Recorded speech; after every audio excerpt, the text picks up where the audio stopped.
Day 187, 2 Kings chapter 14, 2 Chronicles chapter 25. The Bible says that Amaziah did what was right in the eyes of the Lord, but not wholeheartedly. Think about that for a moment. Amaziah was not an openly wicked king. He wasn't leading the nation into blatant rebellion against God. He was doing many things right. Yet God saw something deeper. His heart was not fully surrendered. How relatable is that? Many of us attend church, pray occasionally, give generously, and try to live decent lives, yet there can still be areas where we hold back from God. We trust Him with some decisions but not all. We obey when it is convenient, but hesitate when obedience costs us something. God is not only interested in our actions, He is interested in our hearts. Amaziah's story reminds us that spiritual maturity is not about doing some of the right things. It is about loving and following God wholeheartedly. Today God may not be asking you to do more. He may simply be asking you to surrender more. Where is that area in your life where obedience is partial instead of complete? That is the first whisper. Our second whisper comes from the time Amaziah hired 100,000 soldiers from Israel to strengthen his army. It cost him 100 talents of silver, a huge investment. Then a man of God came with unexpected instructions. He told Amaziah not to take those soldiers into battle because God was not with Israel. Imagine the dilemma. The money had already been paid. The contracts had already been made. The plans were already in motion. Amaziah immediately asked the question many of us would ask: what about the 100 talents I paid? God's answer was simple and powerful. The Lord can give you much more than that. What a statement. Sometimes we continue down the wrong path, simply because we have already invested time, money, energy, or emotions into it. We stay in unhealthy situations because we have come too far. We keep making poor decisions because we do not want to admit a mistake. We resist God's correction because of what it might cost us. But God reminds us that obedience is never a loss. The money Amaziah spent was not as important as following God's direction. Perhaps someone listening today is afraid to let go of something because of what has already been invested. God's whisper is this: I can give you much more than that. His wisdom is always worth more than our losses. Our third whisper comes after Amaziah won a major victory. Something unexpected happened. Instead of drawing closer to God, he brought home the gods of the people he had defeated and began worshipping them.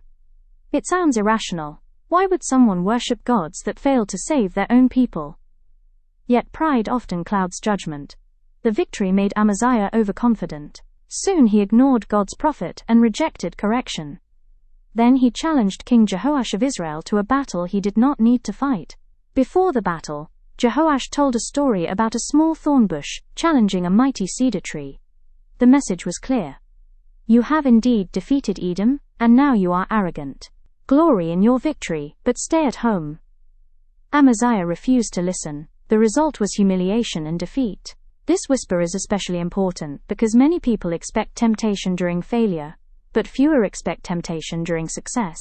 Success can make us believe we no longer need advice. Success can make us stop listening to wise counsel. Success can make us think every idea we have must be right. The very blessing God gives can become a stumbling block if pride enters our hearts.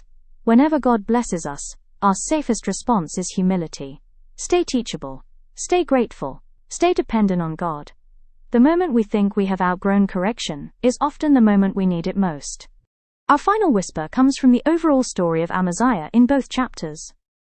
Amaziah started with promise. He respected God's law enough to spare the children of those who had murdered his father, following God's command in Deuteronomy. He listened to God's prophet before the battle against Edom. He experienced God's help and victory, yet over time he drifted. His heart changed. His pride increased. His willingness to listen decreased. Eventually a conspiracy arose against him, and his reign ended tragically. What happened? He did not finish the way he started. And that is the whisper. A good beginning is wonderful, but God desires faithful endurance. Many people start strong in their faith. Many start strong in marriage. Many start strong in leadership, parenting, ministry or business. The challenge is remaining faithful year after year. Faithfulness is not a single decision. It is a lifelong pattern. God is not only writing the first chapter of your story, He is interested in the entire story. No matter where you are today, ask yourself, am I still listening to God as carefully as I did when I first started? Am I still teachable? Am I still humble? Am I still wholehearted? As we close, let's remember that partial obedience is still incomplete obedience. God's wisdom is more valuable than money already spent. Success becomes dangerous when it produces pride, and finishing well matters more than starting well. May we learn from Amaziah's successes and his mistakes. May we follow God wholeheartedly, listen when he corrects us, remain humble in seasons of victory, and finish our race faithfully. Until next time, keep listening for God's whispers in his word.